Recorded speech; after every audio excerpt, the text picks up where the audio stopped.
BJP यानी Bharatiya Janata party, जो world की सबसे बड़ी पॉलिटिकल पार्टी है, जो कि पूरे भारत में छाई हुई है। क्या आप जानते हैं इसकी शुरुआत कैसे और कब हुई? तो let's start history of Bharatiya Janata party. Bharatiya Janata party यानी बीजेपी का इतिहास भारतीय जनसंघ से जुड़ा हुआ है। स्वतंत्रता प्राप्ति और देश विभाजन के साथ ही देश में एक नई पॉलिटिकल सिचुएशन पैदा हुई। गांधी जी की हत्या के बाद आरएसएस यानी कि राष्ट्रीय स्वयंसेवक संघ पर बैन लगा दिया गया। देश में एक नया पॉलिटिकल कॉन्स्पिरेशन क्रिएट किया जाने लगा। सरदार पटेल की डेथ के बाद आईएनसी यानी कि इंडियन नेशनल कांग्रेस में नेहरू का अधिनायकवाद प्रबल होने लगा। गांधी जी और सरदार पटेल दोनों के ही न रहने के कारण कांग्रेस नेहरूवाद की चपेट में आ गई और minority appeasement, license permit quota raj, national security पर लापरवाही, राष्ट्रीय मसलों जैसे कश्मीर आदि पर घुटने टेक नीति, इंटरनेशनल अफेयर्स में भारतीय हितों की अनदेखी आदि अनेक विषय देश में राष्ट्रवादी नागरिकों को डिस्ट्रेस्ट करने लगे। नेहरूवाद तथा पाकिस्तान एवं बांग्लादेश में हिंदू अल्पसंख्यकों पर हो रहे अत्याचार पर भारत के चुप रहने और नेहरू द्वारा कोई भी कदम न उठाने के कारण अल्टीमेटली डॉक्टर श्याम प्रसाद मुखर्जी ने नेहरू की कैबिनेट से रिजाइन दे दिया। इधर स्वयंसेवक संघ के कुछ स्वयंसेवकों ने भी संघ पर लगाए गए बैन को झेलते हुए महसूस किया कि संघ बिखरता जा रहा है, राजनीतिक क्षेत्र से पूरी तरह दूर होता जा रहा है। ऐसी सिचुएशन में एक राष्ट्रवादी पॉलिटिकल पार्टी की देश में आवश्यकता महसूस की जाने लगी और फाइनली 21 अक्टूबर 1951 को डॉक्टर श्याम प्रसाद मुखर्जी की अध्यक्षता में दिल्ली के राघोमल आर्य कन्या उच्च विद्यालय में भारतीय जनसंघ की स्थापना हुई। भारतीय जनसंघ ने डॉक्टर श्याम प्रसाद मुखर्जी की लीडरशिप में कश्मीर एवं राष्ट्रीय अखंडता के मुद्दे पर आंदोलन छेड़ा तथा कश्मीर को किसी भी प्रकार का विशेष अधिकार देने का विरोध किया। तो इस पर नेहरू ने डॉक्टर श्याम प्रसाद मुखर्जी को कश्मीर की जेल में डाल दिया, जहां उनकी रहस्यपूर्ण स्थिति में मृत्यु हो गई। और उसके बाद एक न्यू पॉलिटिकल पार्टी को स्ट्रांग बनाने की पूरी रिस्पॉन्सिबिलिटी पंडित दीनदयाल उपाध्याय के कंधों पर आ गई और भारतीय जनसंघ मजबूती के साथ लोगों के सामने आया। और भारत चीन युद्ध में भी भारतीय जनसंघ ने इम्पोर्टेंट रोल प्ले किया और नेशनल सिक्योरिटी पर भी नेहरू की पॉलिसीज का डट कर विरोध किया।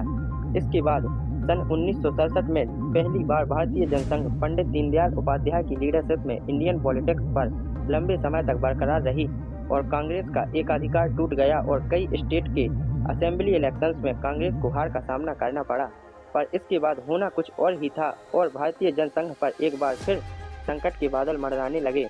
70 के दशक में तत्कालीन प्रधानमंत्री श्रीमती इंदिरा गांधी की लीडरशिप में निरंकुश होती जा रही कांग्रेस गवर्नमेंट के अगेंस्ट देश में जन असंतोषण उभरने लगा।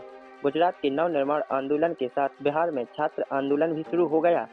पब्लिक लीडर जयप्रकाश नारायण ने आंदोलन की लीडरशिप एक्सेप्ट की और देश में कांग्रेस गवर्नमेंट के विरुद्ध जन असंतोषण हो उठा। 1971 में देश पर भारत पाक युद्ध और बांग्लादेश में विद्रोह की रेफरेंस में देश में एक्सटर्नल इमरजेंसी लगाई गई, जो वॉर के एंड के बाद भी लागू रही। उसे हटाने की भी मांग तीव्र होने लगी।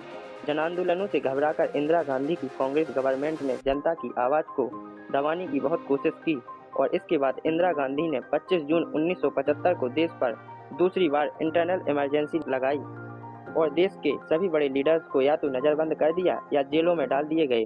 न्यूज़पेपर पर सेंसर लगा दिया गया और राष्ट्रीय स्वयंसेवक संघ के साथ अनेक राष्ट्रवादी ऑर्गेनाइजेशंस पर बैन लगा दिया गया। हजारों पॉलिटिकल वर्कर को मीसा के अंडर अरेस्ट कर जेल में डाल दिया गया और फिर एक बार देश में डेमोक्रेसी पर खतरा मंडराने लगा, जिससे संघर्ष और तेज हुआ और तेज होते इन्हीं जन आंदोलनों से घबराकर इंदिरा गांधी ने 18 जनवरी 1977 को लोकसभा डिसॉल्व कर दी और नए जनादेश प्राप्त करने की इच्छा व्यक्त की। जयप्रकाश नारायण की पुकार पर एक नए राष्ट्रीय दल जनता पार्टी का गठन किया और इसके बाद विपक्षी दल का एक मंच से इलेक्शन लड़े और चुनाव में कम टाइम होने की वजह से जनता पार्टी का गठन पूरी तरह से राजनीतिक दल के रूप में नहीं हो पाया। पर जनरल इलेक्शन में कांग्रेस को करारी हार हुई और जनता पार्टी और अदर अपोजिशन पार्टी भारी मेजॉरिटी के साथ पावर में आई और 1 मई 1977 को भारतीय जनसंघ ने करीब 5000 प्रतिनिधियों के साथ एक सेशन में अपना फ्यूजन जनता पार्टी में कर दिया। पर जनता पार्टी का प्रयोग अधिक दिनों तक नहीं चल पाया और कुछ समय बाद लगभग 2-2.5 वर्षों में ही पार्टी में आपसी मतभेद शुरू हो गए और कांग्रेस ने भी जनता पार्टी को तोड़ने में राजनीतिक दाव पेच खेलना शुरू कर दिए। भारतीय जनसंघ से जनता पार्टी में आए सदस्यों को अलग थलग करने के लिए दोहरी सदस्यता का मामला उठाया गया और पार्टी पर राष्ट्रीय स्वयंसेवक संघ से संबंध रखने पर आपत्ति उठाई जाने लगी। यह कहा गया कि जनता पार्टी के सदस्य राष्ट्रीय स्वयंसेवक संघ के सदस्य नहीं बन सकते और इसके बाद 4 अप्रैल 1980 को जनता पार्टी की राष्ट्रीय कार्य समिति ने अपने सदस्यों के राष्ट्रीय स्वयंसेवक संघ के सदस्य होने पर प्रतिबंध लगा दिया, तो पूर्व भारतीय जनसंघ से संबद्ध सदस्यों ने इसका विरोध किया और जनता पार्टी से अलग होकर 6 अप्रैल 1980 को एक नए संगठन भारतीय जनता पार्टी की घोषणा की और इस तरह भारतीय जनता पार्टी एक स्वतंत्र पार्टी के रूप में लोगों के सामने आई और 1980 में पार्टी की स्थापना के बाद अटल बिहारी वाजपेयी जी इसके पहले अध्यक्ष बने। So that's all for today, and you like the information, so don't forget to subscribe the channel and see you with such interesting videos.